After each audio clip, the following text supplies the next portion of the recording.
नमस्कार। आज के इस खास विश्लेषण में हम दो बिल्कुल अलग लेकिन आम जनजीवन को सीधे तौर पर प्रभावित करने वाले विषयों की गहराई में जाने वाले हैं।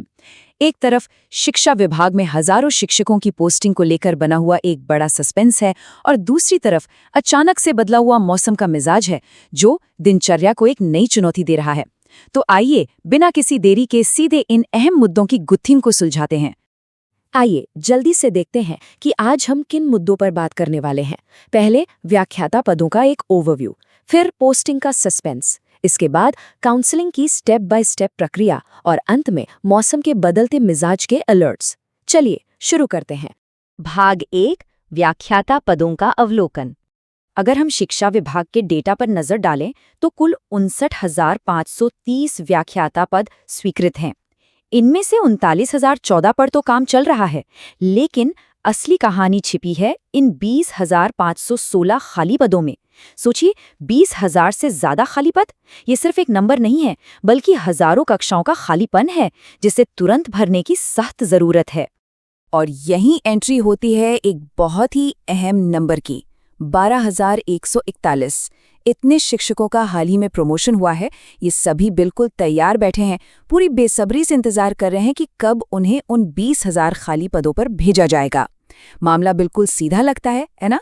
खाली पद हैं और योग्य उम्मीदवार भी तैयार हैं, लेकिन सरकारी प्रक्रियाओं में चीजें इतनी आसान कहाँ होती हैं। भाग 2 पोस्टिंग का सस्पेंस। तो सबसे बड़ा सवाल यही उठता है कि आखिर इन बचे हुए खाली पदों का हो क्या रहा है। जब विभाग के पास जगह मौजूद है और शिक्षक भी तैयार हैं, तो फिर ये नियुक्तियां तुरंत क्यों नहीं हो पा रही हैं? आखिर फाइल कहाँ अटकी है? इस स्लाइड का डेटा वाकई दिलचस्प है। 11,838 पद, ये वो पद हैं जिनकी स्थिति प्रशासन के लिए खुद ही साफ नहीं है।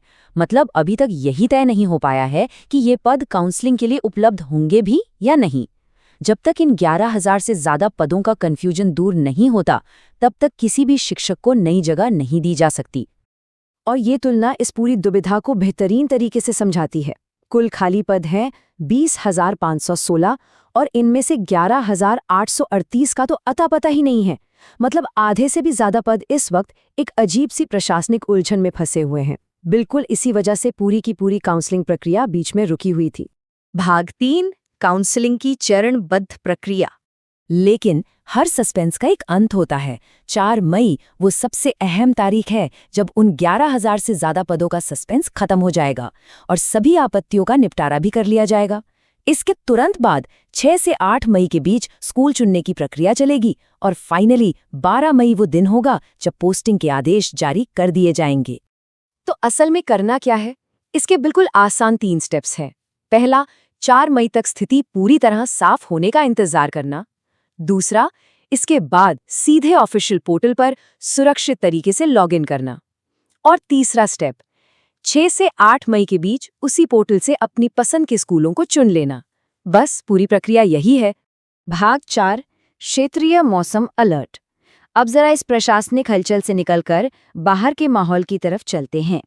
इस वक्त मौसम का मिजाज भी काफी अजीब खेल खेल रहा है। एक तरफ पंजाब, देहरादून, लखनऊ और जालंधर जैसे इलाकों में भारी बारिश और तूफानों ने जनजीवन अस्त व्यस्त कर रखा है। वहीं दूसरी तरफ इंदौर में पारा 40 डिग्री सेल्सियस पहुंच गया है और गाजियाबाद, कानपुर जैसे शहर भीषण गर्मी से तप रहे हैं। एक ही समय में एकदम विपरीत मौसम। और इस मौसम का असर हमारी रोजमर्रा की जिंदगी पर कितना गहरा है, जरा इन बातों पर गौर कीजिए। हालात इतने गंभीर हैं कि 27 जिलों में बाकायदा अलर्ट जारी किया गया है।